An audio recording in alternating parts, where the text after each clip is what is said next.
میرا تو خیال ہے امام کی جب گورنمنٹ سے تنخواہ آئے گی تو سر اٹھا کے جیے گا وہ کہے گا تو کسی کے باپ کا نہیں کھاتے اس محلے میں. وہ کیا کہے گا؟ اس محلے میں کسی کا باپ کا نہیں کھاتے. سمجھتے ہو کہ نہیں سمجھتے؟ جو لوگ بھی کہہ رہے ہیں نا کہ اماموں کو حکومت پیسے دے گی تو وہ بیچارے یعنی وہ سرکاری بن جائیں گے، تو آپ پھر اس کا کوئی آلٹرنیٹ بنائیں.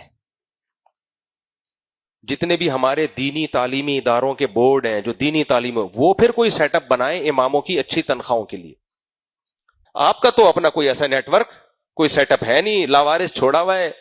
بچہ مدرسے سے فارغ ہوتا ہے، وہ بیچارہ کہیں گورنمنٹ جاب تو اس کو ملتی نہیں ہے، اس کے سرٹیفکیٹ کی 2 ٹکے کی حیثیت نہیں ہوتی. اپنی قابلیت کی بل بوتے پر وہ کہیں امام لگ گیا اور پھر جناب اس کو 20 سال سے نماز پڑھا رہے ہیں. بڈھے ہو جاتے ہیں، جب ریٹائر ہوتا ہے نا امام، یعنی نماز پڑھانے کے قابل نہیں رہتا، تو پاؤں میں اس کے بچوں کے پہننے کے چپل بھی نہیں ہوتے. ایسا ائمہ کو میں جانتا ہوں.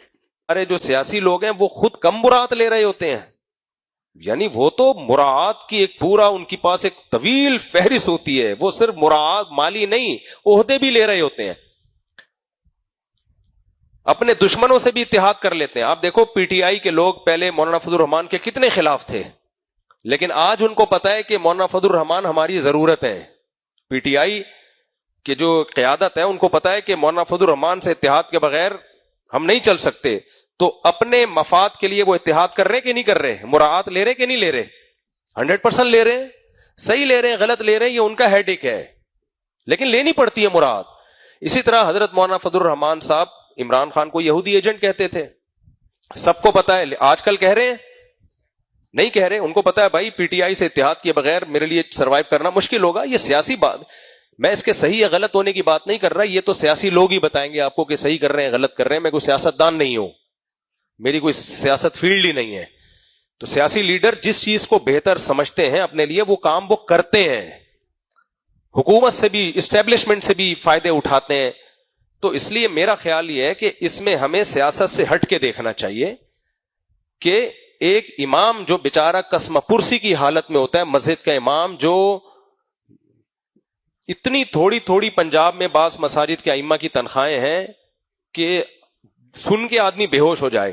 کمیٹیوں نے جو ان کو گھر دیے ہوئے ہوتے ہیں ان کی، میرے اپنے میں کبھی خوشبو لگا کے آؤ نا، اکیلے بیٹھو میرے ساتھ تو میں اپنے حالات بتاؤں آپ کو. میں جس گھر میں نے 20 سال گزارے ہیں، کبھی اس گھر میں آپ وزٹ کر کے آؤ. یہ حالت ہوتی ہے امام کی. ابھی بھی جا کے دیکھ لو، یہاں سے اوپر والا گھر جا کے دیکھو، آپ کو لگے گا کہ یار گٹکے کی دکان اس سے زیادہ بہتر ہے جس گھر میں نے 20 سال گزار دیے ہیں. اور اس کے اوپر ایک پورشن بنایا، اس کی چھت ابھی بھی گر رہی ہے. گھر والے کہتے ہیں وہ چھت کا پلستر نکل میں کئی دفعہ ریپیئر کروا چکا ہوں، تو میں نے کہا چینج کرتے ہیں.